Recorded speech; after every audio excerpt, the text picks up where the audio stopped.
Voilà. Ok, parfait, voilà. Merci beaucoup. Euh, je suis heureux d'être parmi vous, même si c'est que virtuellement. On va faire un peu le point sur les éléments auxquels il faut prêter attention si on cherche à être bien en ordre au niveau de la réglementation par rapport à un projet une activité d'e-commerce. Voilà, donc effectivement, j'ai une activité mixte, hein. Deux tiers de mon temps, je dirige un cabinet conseil qui est spécialisé en e-commerce. C'est pas une agence web, hein, c'est un cabinet qui accompagne sur les aspects stratégiques, juridiques, marketing, même les aspects paiement. Et un autre tiers de mon temps, j'ai des activités académiques et je donne notamment un cours de droit du numérique. Alors, bon, ce qu'on espère, c'est de jamais recevoir la petite lettre que vous voyez ici à gauche, hein, qui est une lettre qu'on pourrait recevoir du SPF Économie. Le SPF Économie, ben, c'est un ministère, l'ancienne inspection économique, dont le but est de vérifier si la réglementation sur la protection du consommateur, notamment, est respectée. Donc, si je peux me permettre, c'est une genre de police économique, hein, qui assure la vérification du respect de la réglementation. Or, évidemment, on respecte une réglementation pour ne pas être en infraction par rapport aux lois, mais on va voir aussi que c'est aussi pour avoir une crédibilité et donc avoir des clients. Et il y a un lien clair entre le respect de la réglementation et le développement de son business, parce que quand on respecte la réglementation, on crée la confiance. Alors, vous voyez ici, vous avez quelques chiffres du nombre de contrôles qui sont réalisés. Bon, d'année en année, il y a de plus en plus de contrôles, donc on échappe quand même de moins en moins à avoir un contrôle. Et vous voyez que le nombre de contrôles où il y a des infractions est assez élevé. Plus de la moitié des sites contrôlés sont en infraction, reçoivent parfois en général juste un avertissement. Mais vous voyez que parfois ça se transforme 321 PV avec en général un constat vraiment officiel d'infraction. Qui est fait avec, vous voyez à gauche, le type de lettre de lettre qu'on peut recevoir dans ces cas-là. Donc, on va vraiment parler de cette réglementation qui, je vais presque dire, surprotège le consommateur quand il achète à distance, puisque le législateur, pour finalement donner envie aux gens d'acheter en ligne, a prévu une manière de protéger un peu plus le consommateur quand il achète en ligne, quand il achète à distance par rapport à un achat physique. Alors, ce que je vous propose de faire ensemble, c'est un peu de parcourir les principaux points auxquels on doit être attentif sur son site et un peu de se mettre dans la peau d'un inspecteur qui va contrôler quatre points essentiels que nous allons voir ensemble. Voilà. Alors, on va commencer par le premier point. C'est les mentions qu'on appelle souvent les mentions légales sur le site. Alors, qu'est-ce que ça veut dire? Ce sont des informations qu'on doit rassembler et qui doivent être accessibles à partir de n'importe quelle page de notre site, donc même pendant le processus d'achat. Sans faire aucun effort particulier, l'internaute doit y avoir accès. Donc, en général, on va mettre en dessous de chaque page de notre site, dans ce qu'on appelle le footer, au niveau technique, dans le menu en dessous, on va mettre un lien qu'on va souvent appeler mention légale, mais on peut l'appeler autrement, du style qui sommes-nous? On a tout à fait le droit d'appeler cette rubrique de cette manière-là. Et donc, on va indiquer toute une série d'informations. Lesquelles? Alors, on va d'abord, évidemment, dire qui on est. Donc, dévoiler son identité, y compris quand on est un indépendant. Tout professionnel doit s'identifier officiellement. Donc, la dénomination de la société ou le nom et le prénom si on est indépendant, le statut juridique si on n'est pas indépendant et qu'on est par exemple en SRL, puisque c'est le nouveau nom qui remplace le nom de SPRL. On indique le numéro d'entreprise, le numéro de BE, enfin le numéro qui commence par un 0, et on doit aussi indiquer le numéro de TVA qui commence par un BE et se termine par le numéro d'entreprise. C'est un petit détail, mais il est important d'indiquer les deux parce que comme c'est une réglementation européenne et que dans les autres pays européens, le numéro d'entreprise n'est pas forcément le numéro de TVA. En Belgique, ce sont les mêmes, c'est quasiment identique, sauf le point BE qui se rajoute avant, mais sinon, pour être en conformité avec les autres pays européens, on doit indiquer les deux numéros et on indique son siège social. Alors, outre qui on doit indiquer comment on peut nous joindre. Donc, on indique notre adresse commerciale, si c'est un autre lieu que notre siège social, et on va indiquer des moyens de nous contacter. Alors, ce qu'on est obligé d'indiquer, c'est un email. Je précise, ça doit être en clair. Il ne faut pas cacher l'email et juste dire aux gens on n'a qu'un formulaire à compléter pour nous joindre. Non, on doit mettre dans cette page-là notre email en clair. Pourquoi on ne peut pas se contenter juste d'un formulaire? Parce que le législateur voulait que le consommateur puisse garder une preuve de ce qu'il a envoyé. Or, s'il a rempli un formulaire en ligne, il n'a pas forcément une preuve de ce qu'il a fait comme démarche. Donc, important de prévoir un email, même si vous pouvez évidemment mettre un peu plus en évidence le formulaire si si vous préférez que les gens vous contactent via un formulaire que par email. Vous devez indiquer le téléphone, sauf si votre société, votre activité professionnelle n'a pas le téléphone. Hein, mais s'il y a le téléphone, vous êtes censé indiquer le téléphone et vous êtes censé indiquer d'autres moyens de contact que vous auriez. Mais sachez que l'email et le téléphone, c'est en principe les deux éléments qu'on va vérifier. Alors, on doit aussi indiquer les informations par rapport à la collecte des données personnelles. Alors, on ne peut pas s'étendre trop là-dessus parce qu'il faudrait un séminaire spécifique sur le GDPR, hein, parce que vous devez être en conformité par rapport au GDPR, indépendamment évidemment de l'activité e-commerce. Qu'est-ce que concrètement vous allez devoir faire au niveau e-commerce? C'est d'établir un document qu'on va souvent appeler charte vie privée, qui va décrire, qui va publier, informer l'internaute de ce que vous allez faire, des données personnelles que vous allez récolter lors d'un formulaire d'inscription, lors d'une passation de commande. Vous allez devoir décrire tout cela dans un formulaire charte vie privée qui doit être mis à disposition en téléchargeable ou consultable directement sur votre site. Alors, si votre société a souscrit à des engagements déontologiques ou dans son domaine, je vais prendre l'exemple, un architecte, il doit indiquer l'ordre qu'il est membre de l'ordre des architectes et il doit donner les coordonnées de contact de l'ordre. Et c'est pareil pour tout engagement professionnel, tout code de conduite que votre société, votre activité professionnelle aurait souscrite. Voilà, ça aussi reprend les mentions légales. Les points 1, 2 et 3 doivent être prêts, doivent être publiés, même si vous avez un site qui est qu'en B2B, donc vous vendez uniquement à des professionnels. Là, cette réglementation-là s'applique aussi pour les professionnels. Alors, petit détail, mais qui a son importance, ceci aussi s'applique si vous avez une activité commerciale sur les réseaux sociaux. Hein, donc, ce n'est pas forcément une checklist appliquée que sur un site web, c'est aussi une checklist appliquée sur les réseaux sociaux. Cette réglementation, quand elle est sortie en 2014, c'est une réglementation européenne hein, qui est valable d'ailleurs, je le précise tout de suite, partout en Europe. Donc, si on est en ordre en Belgique, on est en ordre dans les autres pays européens. Et pour respecter cette réglementation-là, les grandes plateformes de réseaux sociaux comme Facebook ont prévu que dans votre page profil, vous puissiez mettre toutes ces informations-là. Évidemment, ils n'ont pas l'obligation de contrôler si vous le faites, donc soyez attentifs, ils ont juste eu l'obligation de faire en sorte que chacun puisse compléter ces infos. Alors ici, vous avez un petit slide genre d'infographie qui a été fait par le SPF Économie et qui vous permet de bien vérifier que vous avez bien fait tout ce qui est nécessaire.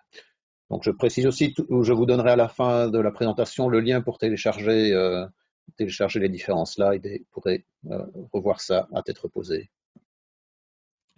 Voilà, on a vu la première checklist, hein, les mentions obligatoires sur tout le site. On va voir la checklist suivante, les mentions obligatoires sur les fiches produits.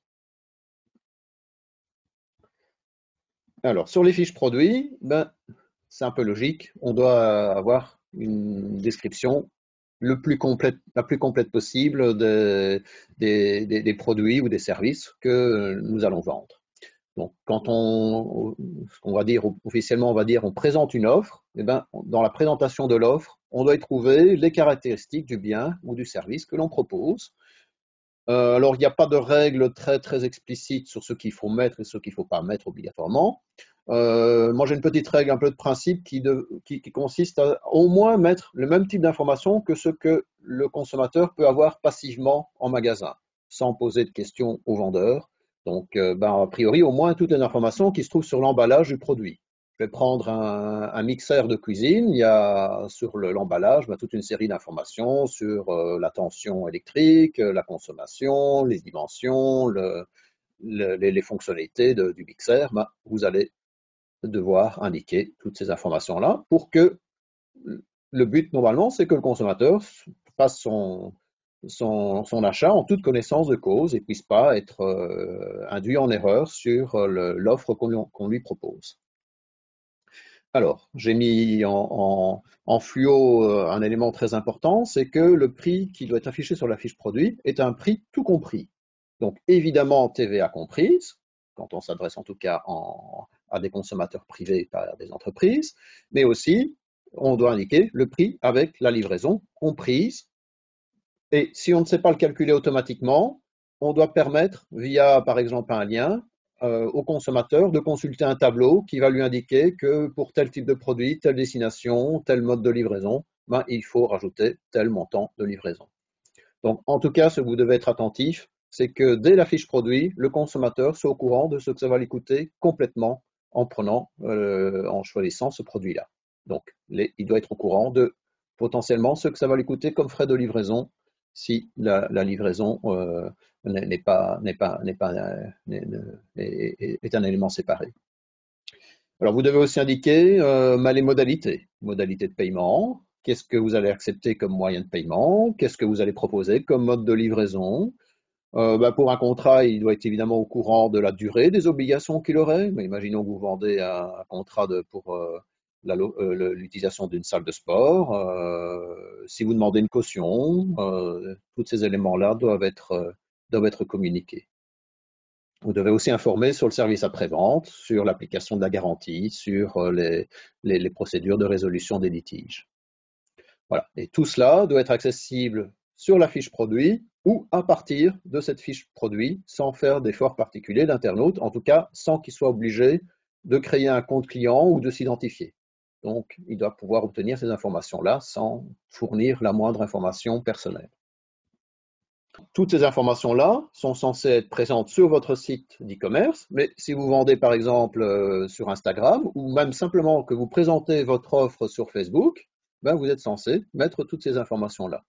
Donc, des contrôles sont aussi effectués purement sur des sites, sur les réseaux sociaux. Alors souvent, l'e-commerçant est un peu surpris en disant « c'est pas mon site officiel ». Si, c'est pas parce que c'est pas un site officiel, c'est un réseau social et la présence est officielle, donc ça s'applique aussi. Voilà, ça c'était pour la deuxième checklist. La troisième. Là, il y a des aspects à respecter spécifiquement pour le processus de commande.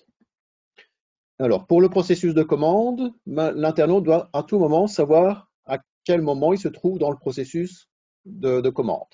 Donc, très souvent, ça va se schématiser par une ligne du temps où on va voir, on est à l'étape 1, étape 2, étape 3, et on va décrire les étapes qu'on a déjà faites et les étapes qui nous restent à faire. Donc, la réglementation prévoit que l'internaute doit savoir à quel moment il se trouve dans le processus de commande. Pendant toutes ces étapes-là, on ne peut pas lui rajouter des options payantes en les précochant de manière telle que sans finalement se rendre compte, l'internaute, en cliquant toujours sur suivant, se retrouve avec un produit qui est annoncé à 80 € et qui devient à 140 €. Donc les options, on peut lui en proposer, des options payantes, mais elles ne doivent pas être précochées. C'est lui-même qui doit dire « Ah oui, j'ai envie d'avoir l'assurance, l'extension de garantie, j'ai envie que on me propose une voiture de location pour une voiture pour transporter le produit et autres éléments. » Alors, à la dernière étape, au moment où on a envie, entre guillemets, que l'internaute signe le bon de commande, on doit lui afficher un récapitulatif de commande. Un genre de bon de commande finalement. On va y retrouver les principales caractéristiques du produit. Donc, on va souvent mettre une petite photo en miniature, un numéro de référence et un court descriptif. On affiche le prix total. et on rappelle les conditions clés du contrat. Donc, on y reparlera tout à l'heure, on va rappeler la possibilité d'avoir le droit de rétractation. À ce moment-là, l'internaute, il a encore le droit de pouvoir modifier le bon de commande, de changer les quantités, par exemple, de dire, ah, je veux pas un seul exemplaire, j'en veux 2, ou j'en veux plus du tout. Donc, il doit pouvoir soit modifier la commande, soit revenir en arrière. Donc, parfois, techniquement, le retour en arrière ne fonctionne plus. Donc, si ça ne fonctionne plus, il doit pouvoir modifier la commande à ce niveau-là. Et puis, ben, si on souhaite lui faire approuver des conditions générales de vente, eh ben, c'est à ce moment-là qu'on va lui dire, nous vous rappelons nos conditions générales de vente. On va mettre un lien vers la page où se trouvent les conditions générales de vente. En cliquant sur ce bouton, en cochant cette case, je reconnais avoir pris connaissance des conditions générales de vente et de les accepter. Donc, on a l'obligation de récolter l'accord de l'internaute sur les conditions générales de vente. Évidemment, heureusement, on n'est pas obligé de vérifier s'il a compris ou s'il a vraiment lu ces conditions générales de vente. S'il dit qu'il les a lues et qu'il les a acceptées, ben, ça suffit. Attention, on ne peut pas faire accepter en même temps les conditions générales de vente et la charte vie privée. Donc le GDPR impose que le consentement sur la charte vie privée soit bien distinct d'un autre consentement tel qu'un consentement commercial. Donc clairement, la plupart du temps, il faut 2 cases à cocher à ce niveau-là. Et alors un point très important, c'est que la signature du bon de commande, entre guillemets, en ligne, elle doit se faire avec un bouton très très explicite. Alors, la réglementation européenne prévoit que le texte soit commande avec obligation de paiement, mais on peut mettre sur ce bouton-là de validation un autre texte qui est analogue, dénué d'ambiguïté, qui finalement dit que passer la commande oblige à payer. Donc, moi, je peux vous dire ce que, après en avoir discuté, le SPF Economy accepte en général comme formule, c'est des formules où il y a le mot paiement ou le mot achat, qui sont des mots qui permettent bien à l'internaute, normalement, de bien comprendre qu'il va devoir payer. Donc, une expression du style payer maintenant, commander, payer, je valide l'achat, j'achète, ce sont des mots corrects pour le bon de signature, le bouton de signature du bon de commande. Par contre, un simple confirmer, j'enregistre, je commande, ce n'est pas suffisant. Attention, parfois on met je commande et là, il n'y a pas derrière commander la notion de payer. Alors, voilà une bonne pratique ici. Il y a à la fin le récapitulatif de ce qu'on achetait, euh, des boutons qui ne sont pas précochés. Alors, il y a juste une petite erreur ici. C'est le fait qu'on a mélangé l'approbation des conditions générales de vente avec la politique de gestion de la vie privée. Normalement, il faudrait 2 boutons séparés. Mais sinon, il y a bien un bouton confirmer l'achat. C'est suffisamment explicite pour dire qu'il y a une validation d'achat. Voilà. Alors, un petit mot sur les conditions générales de vente. Parce que contrairement à ce que beaucoup de gens pensent, c'est pas ça qu'il faut vérifier pour être en ordre. Alors, vous l'avez déjà remarqué, on a déjà évoqué pas mal de points et les conditions générales de vente, mais aussi paradoxal que ça puisse paraître, on n'est pas obligé d'en avoir. Donc, son site peut être très bien en ordre sans avoir de conditions générales si tout ce qu'on a vu et qu'on verra encore après est bien respecté. Donc, en fait, les conditions générales de vente, elles servent finalement, nous, vendeurs, à nous protéger contre des excès de consommateurs qui ne seraient pas prévus par la loi. Donc, c'est compléter, c'est nous protéger par rapport à ce qui n'est pas prévu au niveau de la loi. Donc, il y a des choses qu'on ne peut pas écrire dans ces conditions générales de vente. En fait, l'erreur que l'on peut commettre, c'est de mettre des clauses qu'on appelle abusives ou des clauses qui ne sont pas compatibles avec la réglementation et qui seraient donc non recevables. Alors, vous voyez ici, j'en ai barré volontiers 3 clauses abusives qu'on voit très fréquemment. On ne peut pas s'exclure toute responsabilité pour du texte ou des illustrations qui ont été publiées. On peut dire qu'on a fait de notre mieux pour les photographier, nos produits, mais exclure toute responsabilité, c'est là où se trouve le problème, ou exclure sa responsabilité en cas de problème de livraison. Ben non, l'acheteur, il nous a choisi, il n'a pas choisi le livreur, et comme il n'a pas choisi le livreur, c'est nous qui sommes responsables vis-à-vis de l'acheteur de la livraison. Et c'est à nous retourner contre le livreur s'il y a un problème. Donc, les conditions générales de vente, ça sert évidemment à rien d'en faire si on n'a pas vérifié que l'internaute les a acceptées explicitement. Donc, la preuve d'ailleurs de leur acceptation nous incombe, à nous vendeurs. Donc, le juge nous demandera, s'il y a un litige avec le consommateur, prouvez bien que cet acheteur-là n'a pas pu passer commande sans cocher la case comme quoi il a accepté les conditions générales de vente. Alors, il y a un petit truc aussi qu'il faut éviter de faire. Il ne faut pas reprendre les conditions générales de vente d'une autre boutique en ligne.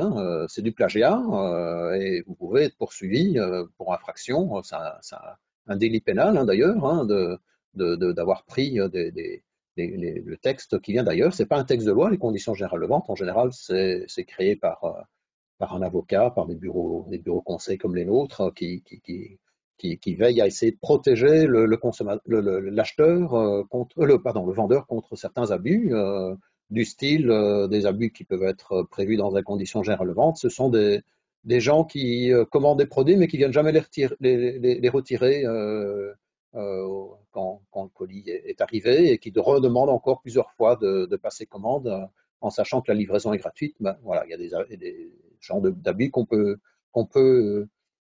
gérer par des conditions générales de vente. Alors, par contre, il y a un élément qui doit se trouver soit dans les conditions générales de vente, soit par défaut dans le processus de commande, c'est une information sur les procédures extrajudiciaires de règlement des litiges. Alors, qu'est-ce que c'est en deux mots? Vous devez indiquer au minimum le lien que vous voyez ici vers le site de la Commission européenne. En fait, le législateur européen a souhaité que l'acheteur soit informé, je dis bien informé, qu'il existe ce genre de processus de médiation, de règlement des litiges par accord des deux parties via un médiateur officiel qui va tenter de trouver une solution pour éviter de passer par la case justice. Mais ni l'acheteur n'est tenu de passer par ces procédures-là. Il peut directement dire « Ah, j'ai envie de régler l'affaire en justice », c'est son droit. Et vous, comme vendeur, c'est votre droit aussi de ne pas accepter la décision d'un médiateur. Vous avez juste comme obligation, comme vendeur, d'informer le consommateur qu'il existe ce genre de processus. Et le minimum que vous devez faire, c'est de mettre ce lien vers le site de la Commission qui explique comment fonctionnent ces systèmes de résolution en ligne des litiges. Voilà, alors quatrième checklist, qui sera un peu plus long que les autres, c'est ce qui se passe après la commande. Donc après la commande, une fois que l'acheteur a passé commande, vous allez devoir envoyer automatiquement un accusé de réception. Donc c'est juste dire, oui, on a bien reçu la commande. Généralement, on fournit un numéro de référence pour faciliter le contact au niveau du service après-vente. Et finalement, c'est un genre de duplicata du bon de commande. C'est pas forcément la facture. En général, c'est d'ailleurs juridiquement deux documents séparés. C'est une copie de bon de commande et la facture, vous l'envoyez en général en même temps que quand vous êtes sûr de pouvoir honorer la commande et quand la commande est en général déjà livrée ou lors de la livraison. Alors, qu'est-ce qui est important de prévoir dans ce récapitulatif de contenu de commande? C'est le lien vers les conditions générales de vente, s'il n'est pas intégré dedans, et vous devez rappeler l'existence du droit de rétractation, dont on en parlera dans quelques instants, et vous devez remettre le lien vers un formulaire type de rétractation. Alors cet accusé de réception, il doit pouvoir être conservable par l'internaute sur un support durable. Donc, pouvoir l'avoir sur un fichier, sur son ordinateur, et ou l'imprimer. Donc, moi, ce que je vous recommande, pour éviter des litiges, pour éviter que, par exemple, un internaute dise « Ah, j'ai pas reçu votre email, il est peut-être passé dans la boîte de spam, mais je ne l'ai pas vu », ou raconter que votre site s'est planté et que le récapitulatif ne s'est pas affiché sur votre site. Moi, je vous recommande d'envoyer par deux manières différentes, par email et par affichage par l'écran. Et quand c'est affiché par l'écran, vous prévoyez aussi un petit bouton où c'est marqué imprimer cette page de manière à faire en sorte que l'internaute ne puisse pas dire ah, je ne savais pas comment imprimer cet écran-là. Donc vous faites cela, vous êtes en ordre et vous diminuez vraiment les risques de discussion si l'affaire vient devant le juge de paix, puisque c'est en général devant le juge de paix pour des litiges de moins de 2500 € qu'on va se retrouver. Alors, il n'y a pas que ça comme obligation, évidemment, quand on est vendeur. Il y a des obligations qui existent, qu'on soit en ligne ou en magasin physique. Mais des particularités quand même pour l'activité en ligne. La première obligation, vous voyez, elle n'est pas très contraignante. Si vous n'avez rien indiqué comme délai, eh ben, le délai est censé être 30 jours. Donc, c'est ce qu'on appelle un délai supplétif. Si vous n'avez pas indiqué que la livraison est en 50 jours ou en 5 jours, ben, c'est censé être livré dans les 30 jours. Donc, 30 jours dans le domaine de l'e-commerce, ça reste beaucoup. En général, l'internaute va trouver ça même un délai trop long. Hein, mais la loi dit, a priori, c'est 30 jours. Mais si vous savez que vous n'allez pas pouvoir livrer dans les 30 jours, vous avez encore le droit de prévenir l'internaute qu'il y a un contretemps et de lui fournir un nouveau délai raisonnable. Et c'est seulement si vous ne respectez pas ce nouveau délai raisonnable qu'il pourra rompre le contrat. Deuxième point, qui est le plus important, c'est le fait qu'en tant que vendeur, vous serez responsable de plein droit du bien jusqu'à ce que ce bien-là soit pris en possession par l'acheteur. C'est-à-dire que si c'est un voisin qui a pris possession du bien et que l'acheteur n'a pas désigné ce voisin pour retirer le colis, ben, vous êtes responsable de ce qui se passe.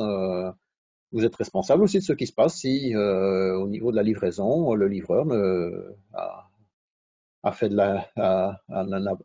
pas exécuté correctement le contrat. Donc évidemment, comme je le disais tout à l'heure, vous pouvez vous retourner contre le livreur, mais il faudra voir les conditions que vous avez signées avec ce livreur-là. Souvent, il s'exonère pas mal de situations. Mais vis-à-vis de l'acheteur, vous êtes responsable. Sauf cas de force majeure. Hein, donc un cas de force majeure, c'est un fait irrésistible et imprévisible. Hein, attention aux deux éléments. Voilà, oui, bien évidemment, si le consommateur est lui-même fautif. Hein. Alors, comme pour le commerce physique, il y a une garantie légale de 2 ans. Et alors, j'ai mis un gros point d'exclamation parce que dans la pratique, je peux vous assurer que c'est là où se trouve le plus de litiges. Hein. Tout le reste qu'on a vu jusqu'à présent, c'est rare que ça aille devant un tribunal. Hein. Le consommateur, c'est du temps hein, d'aller en justice. Il sait que ça va prendre son temps, que ça va mettre du temps. Même si la justice de paix est assez rapide, il y a une toute petite formalité financière à payer, mais en général, le consommateur essaye d'éviter cela pour des petits litiges. Mais quand il voit que le produit, par exemple, ne fonctionne pas et que le vendeur ne fait rien pour le réparer ou ne fait rien pour l'échanger ou ne le rembourse pas, ben là, on aura en général un litige qui ira peut-être d'abord par les associations de consommateurs ou qui va être des propos pas très sympathiques qui vont être diffusés sur les réseaux sociaux et qui peut aussi être une action en justice. Donc, mon principal conseil, dites-vous, soyez attentif aux problèmes de garantie. Alors, je connais par exemple, moi j'ai eu un étudiant qui avait fait un moment à business très juteux en vendant des drones sur son site. En fait, c'est des drones dont il ne touchait jamais la main. Ils étaient envoyés directement de Chine vers l'acheteur. Ouais, il gagnait plein d'argent parce que ces drones-là, il les vendait 200 €, il les achetait 40 €. Bah, sauf que bah, tous ces drones-là tombaient en panne très vite et que logiquement, bah, l'acheteur demandait à ce que l'étudiant répare les drones, mais il ne savait pas les réparer. Donc, qu'est-ce qu'il a fait au début? L'étudiant, il a demandé à son importateur chinois de réenvoyer un autre exemplaire de drone. Mais évidemment, comme ils étaient tous de la même mauvaise qualité, ben, ils tombaient de nouveau en panne et l'acheteur demandait finalement à être remboursé. Donc, et ça, on ne peut pas dire, il fallait s'arranger avec le fabricant chinois. Non, c'est le vendeur qui a choisi le fabricant, c'est lui qui devait s'assurer de la qualité. Ou l'intégrer dans le prix du produit, sachant qu'il allait avoir des retours. Voilà. Alors le quatrième point, on va en parler un peu plus en détail, c'est le fameux droit de rétractation. Alors, si vous voulez en savoir un peu plus sur la garantie légale, une petite piqûre de rappel, vous allez vous avez ce slide-là que vous allez pouvoir revoir, mais comme ce n'est pas propre à l'e-commerce, c'est exactement les mêmes règles que pour le commerce physique. Je vais pas m'étendre plus là-dessus. Hein. Voilà. Je vais peut-être comme je viens juste préciser que les frais de retour sont à la charge du vendeur, hein, quoi qu'il arrive, quand l'acheteur fait valoir correctement son droit à la garantie. Hein. Donc on ne peut pas imposer à l'acheteur de payer pour retourner le produit dans le cas où où il fait valoir son droit de garantie. Hein. Voilà. Alors un petit point détaillé sur le droit de rétractation, parce que, je vous l'ai dit au début, on a voulu surprotéger le consommateur quand il achète en ligne, puisque il ne peut pas bien voir le produit, il ne le voit que par photo interposée, il ne peut pas vraiment bien discuter avec le vendeur, et donc ben, c'est un peu logique qu'il soit un peu moins engagé quand il achète en ligne que quand il achète en magasin physique. En magasin physique, vous sortez du magasin, ben, et vous avez payé le produit, ben, vous êtes censé avoir bien réfléchi dans votre achat et le magasin a légalement le droit de, si vous revenez ramener le produit, de dire ah non, désolé, vous l'avez acheté. Alors évidemment, c'est pas très commercial et beaucoup de commerçants vont faire un geste commercial en disant ok, bon, en général pas remboursé, mais vont dire ok, on échange, on vous donne un bon d'achat. Ça, c'est un geste commercial, c'est pas un geste, c'est pas une obligation légale. En e-commerce, c'est différent, c'est un droit légal. Donc ça veut dire qu'on ne peut pas, en tant que vendeur, réduire ce droit-là.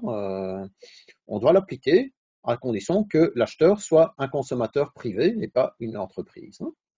Ça s'applique dans tous les cas, sauf dans 14 situations tout à fait particulières qu'on va voir plus loin. Alors, en plus de ce droit légal, vous êtes obligé en tant que vendeur de fournir un formulaire type sur votre site web. Ce formulaire type, ça doit être le formulaire qui doit permettre à l'internaute de se rétracter, mais l'internaute reste libre d'exprimer sa rétractation par n'importe quel autre moyen. Donc, il peut envoyer un email, un courrier, il peut remplir un formulaire en ligne. Vous ne pouvez pas lui empêcher de ne pas utiliser votre formulaire type. Vous ne pouvez pas l'obliger d'utiliser votre formulaire type, mais vous êtes obligé d'en fournir un. Comment ça s'applique? Ben, il a 14 jours à dater du lendemain de la prise en possession du bien. Donc, ce n'est pas forcément à dater de la commande, hein, c'est que pour des services que ça daté de la commande, hein, sinon c'est 14 jours à dater de la prise en possession du bien par l'acheteur. Alors, vous avez compris peut-être qu'il y a aussi un certain intérêt comme vendeur d'avoir une information sur quand l'acheteur a pris possession du bien pour éviter des discussions à ce niveau-là et donc demander par exemple au livreur qu'on récolte la signature de celui qui récupère le bien. Donc d'un point de vue de responsabilité, puisque dès qu'il a signé, ça veut dire qu'il y a un transfert de responsabilité du bien et aussi pour ce fameux droit de rétractation.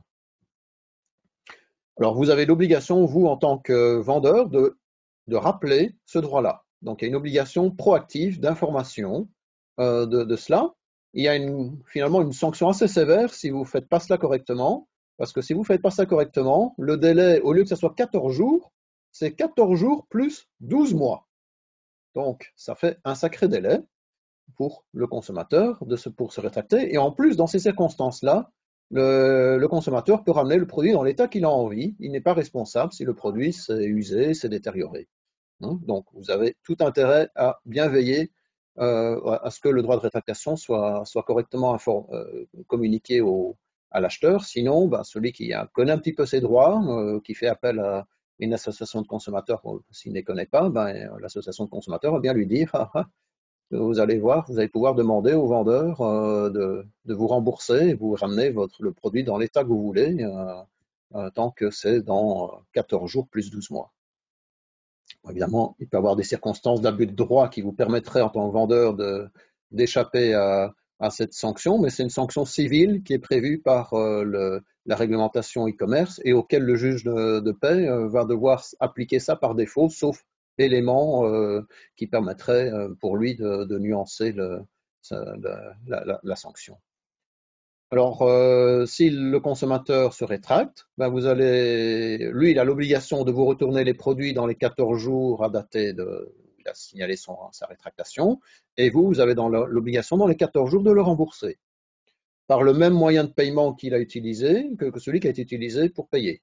sauf si le client est d'accord qu'on utilise un autre moyen de paiement, mais a priori, ça doit se faire comme ça. Alors, vous avez juste le droit de postposer le remboursement jusqu'à ce qu'il vous fournisse, l'acheteur, une preuve comme quoi il a retourné les produits. Mais vous ne pouvez pas postposer le remboursement jusqu'à ce que vous recevez les produits.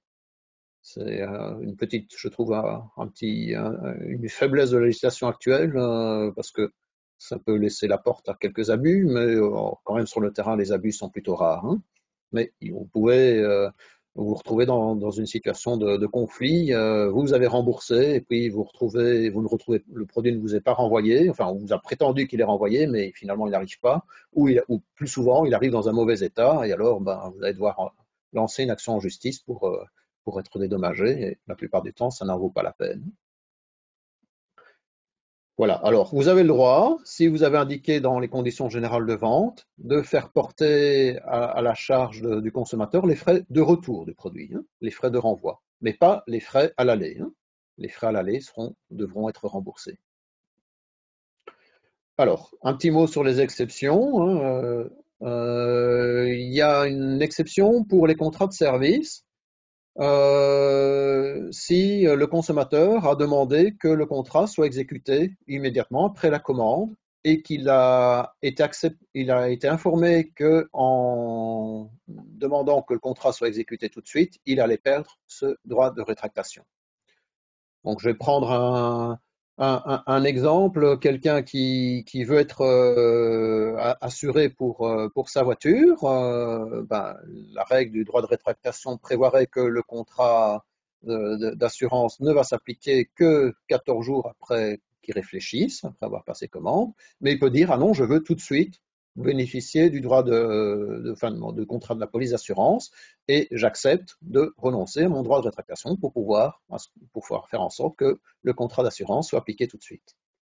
Donc voilà, ça, du côté vendeur, du moment que vous récoltez le consentement de l'acheteur comme quoi il accepte de perdre son droit de rétractation pour que le contrat soit exécuté tout de suite, dans ce cas-là, forcément, le droit de rétractation ne va pas pouvoir s'appliquer en toute égalité. Deuxième situation, c'est pour les prestations de services d'hébergement, les transports de biens, location de voitures, à condition que le contrat prévoit une date ou une période spécifique d'exécution. Du style, je veux réserver un billet à Disneyland Paris le 9 octobre 2020. Le consommateur réserve son billet d'entrée. C'est une prestation qui entre dans ce droit-là. Si Disneyland Paris a bien informé qu'en réservant avec une date précise, il perd son droit de rétractation, eh ben, ça sera le consommateur, même le lendemain, ne pourra pas être remboursé, sauf geste commercial, sauf évidemment s'il a souscrit parallèlement à un contrat d'assurance annulation, hein. Mais il a acheté une prestation ferme dans ce cas-là. Autre cas, parmi les cas que vous pourrez peut-être rencontrer parmi les participants, si vous faites des produits sur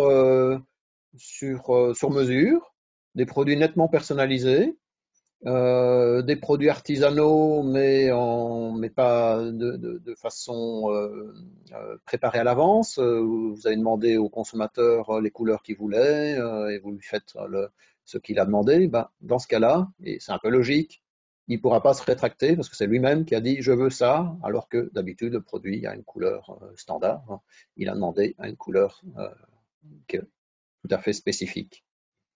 Donc, dans ces cas-là, costume sur mesure, par exemple, là, on va se retrouver, si on avertit le consommateur qu'il n'aura pas son droit de rétractation, on a le droit de lui dire qu'il n'aura pas le droit de rétractation. Quatrième situation qui est assez fréquente, hein, c'est les biens susceptibles de se détériorer ou de se périmer rapidement. Alors, attention, ça ne reprend pas tous les produits alimentaires. Alors, il y a certains qui mettaient le vin, la bière dans cette exception-là. Non, ça ne passera pas parce que le vin, on va même dire, il se bonifie au cours du temps, donc ça n'ira pas. Et la bière, la plupart du temps, elle ne se détériore pas en un mois, hein. Donc ça peut fonctionner évidemment pour des produits frais, pour des fleurs coupées, des produits dont on peut montrer que, effectivement, le temps, les 14 jours de rétractation plus les 14 jours de retour, disons, en un mois, bah, le produit a perdu ses propriétés de façon significative. Donc voilà la quatrième situation que vous pouvez faire valoir. Cinquième situation, c'est que vous vendez des biens dont la valeur dépend de fluctuations sur les marchés financiers. Alors, évidemment, le pétrole, mais enfin, c'est rare que l'on vend des barils de pétrole, hein, même apparemment ces derniers jours, sur le marché à terme, on arrive même à avoir des prix négatifs. Donc, c'est pas tellement pour les produits pétroliers, c'est plutôt les bijoux, hein, les produits qui contiennent des pierres précieuses et l'or qui fluctuent en fonction des marchés financiers. Et donc, c'est un peu logique qu'un consommateur ne puisse pas acheter un produit et puis, s'il voit que le prix de l'or diminue, dire ah, je me rétracte. Et puis, évidemment, il ne va pas se rétracter quand le prix augmente. Hein. Donc voilà, ça c'est une exception que tout le monde comprend bien. Et puis la sixième exception que tout le monde comprend évidemment bien aussi, hein, c'est des biens qui sont protégés pour des raisons de santé ou d'hygiène et qui ont été scellés et dont le consommateur aurait enlevé le scellé. Attention que ça ne s'applique pas à tous les biens scellés. Je vais reprendre un exemple. Vous vendez des robes. La robe est mise dans un cellophane pour la protéger, pas pour des raisons de santé ou d'hygiène, mais pour plutôt la protéger dans la présentation et dans le transport. Eh bien, dans ce cas-là, évidemment, la consommatrice a le droit d'essayer la robe et de se rétracter. Alors, là où ça sera valable pour des vêtements, ça sera pour les sous-vêtements, pour les crèmes de beauté, pour les médicaments et autres produits qui sont protégés pour des raisons de santé ou d'hygiène. Voilà, alors il y a d'autres exceptions, je les ai mis dans la présentation complète que vous pourrez télécharger, mais ce sont des situations que vous serez très très peu nombreux, voire peut-être aucun d'entre vous concernés. Attention qu'il y a 14 exceptions et il n'y en a pas une de plus, donc on n'a pas le droit d'en inventer. Donc soit votre activité entre dans ces exceptions-là sans discussion, soit si ça rentre pas là-dedans, vous ne pouvez pas empêcher le consommateur de se rétracter. Hein. Donc c'est vraiment des conditions exclusives. Si les exceptions ne s'appliquent pas pour votre produit, vous ne pouvez pas en créer ou adapter ces exceptions-là pour votre situation personnelle. Voilà, ça m'amène un petit peu à conclure, un peu à synthétiser ce que à quoi vous devez faire attention. Donc vous l'avez compris dans le premier slide, enfin dans les premiers slides, vérifiez si vous avez déjà votre site d'e-commerce actif ou pour ceux qui envisagent de le faire, que vous avez bien repris toutes les mentions obligatoires. Alors, une information souvent qui manque parce que bon, la réglementation n'est pas encore bien rodée, enfin bien encore dans les têtes des professionnels, c'est les informations sur les procédures extrajudiciaires, les fameuses ODR qu'on a vu tout à l'heure. Je peux vous dire qu'il y a des lettres, des avertissements qui sont envoyés par le SPF Économie, parfois rien que pour ce point-là, parce que c'est un point, c'est une réglementation qui est contrôlée et bon, qui a un peu de bon sens hein, de faire en sorte de promouvoir un peu les, les, la résolution à. C'est pas l'amiable, mais c'est via un médiateur qui va qui va proposer en tout cas des solutions pour sortir du litige. Alors, vous adaptez les pages produits, hein, donc veillez bien à ce que les informations s'y trouvent bien sur les tarifs de livraison, qu'il ne faille pas les découvrir indépendamment de la fiche produit, ou encore pire, lors du tunnel de commande. Dans le tunnel de commande, vérifiez bien qu'il n'y a pas d'options payantes qui sont précochées. Vérifiez bien qu'à la fin du tunnel de commande, lorsque vous demandez que la personne signe, entre guillemets, virtuellement la commande, il y a bien un bouton valider, payer. Prévoyez bien un formulaire type de rétractation, il doit pouvoir être téléchargeable. Hein. Je rappelle, la sanction, s'il n'existe pas, c'est que la personne puisse se rétracter après 14 jours plus 12 mois. Donc, cette sanction est assez sévère si elle est appliquée, et donc incite à être attentif, à ne pas oublier de mettre ce formulaire type. Et alors, ben, jetez un petit coup d'œil dans vos conditions générales de vente pour que vérifier s'il n'y a pas de clauses abusives dans ces conditions générales de vente. Des clauses abusives, c'est des clauses qui déséquilibrent vraiment la relation entre l'acheteur et le vendeur. Et assurez-vous que le consommateur n'ait pas pu passer commande sans les avoir acceptées de façon explicite. Donc le plus sûr, c'est une case à cocher. Et ce que vous pouvez faire aussi, c'est juste au-dessus du fameux bouton valider payer, de bien mettre alors en grand, en cliquant sur ce bouton, je reconnais, enfin je déclare avoir pris connaissance des conditions générales de vente. Voilà, je pense avoir bien synthétisé le mieux possible la réglementation sans trop aller dans les textes de loi. Juste avant de céder la parole pour les jeux de questions-réponses, je vous donne toute une série de documentation. Alors, j'ai mis en fluo un dossier que j'ai mis en ligne. C'est vraiment presque un syllabus de cours. J'ai un vrai syllabus de cours là pour des questions de droit, je ne peux pas le fournir tel quel, mais celui-là, il est quasiment équivalent. C'est une quinzaine de pages bien détaillées sur là-dessus. Je pense que d'ailleurs, si vous tapez réglementation e-commerce dans Google, vous tomberez tout de suite dessus parce que bon, c'est un document bien complet. Je vous donne les références vers le site du SPF Economy qui indique en détail tous ces éléments-là. Un petit mot aussi, il faut signaler que vous l'avez peut-être vu d'une autre manière, il y a des primes en région bruxelloise pour accompagner les entreprises qui veulent aller dans l'e-commerce. C'est une prime qui va jusqu'à 5 000 euros et qui couvre de 40 à 60% de votre investissement que vous allez faire en conseil et en solutions pour vous lancer dans l'e-commerce. Donc, il y a réellement des coups de pouce, y compris financiers, pour aller dans l'e-commerce. Et en plus, vous assistez à une des nombreuses séances qui sont prévues pour l'instant pour se lancer dans l'e-commerce. Et juste un petit mot, nous, on n'est donc pas une agence web, mais on accompagne des entreprises, surtout au-delà parfois d'un premier essai d'e-commerce pour se développer notamment à l'international, qui sera une des thématiques sur lesquelles je réinterviendrai juste dans une semaine, mardi prochain. Voilà, vous avez mes coordonnées contact, vous avez le lien tout au-dessus là pour pouvoir télécharger directement la présentation détaillée. Et je vais peut-être laisser Katia synthétiser les questions déjà posées. Déjà, merci à tout le monde d'avoir suivi ces séminaires et à votre intervention qui était très, très intéressante. On a eu pas mal de questions, donc on a essayé de les résumer. Et donc, on prendra quelques questions.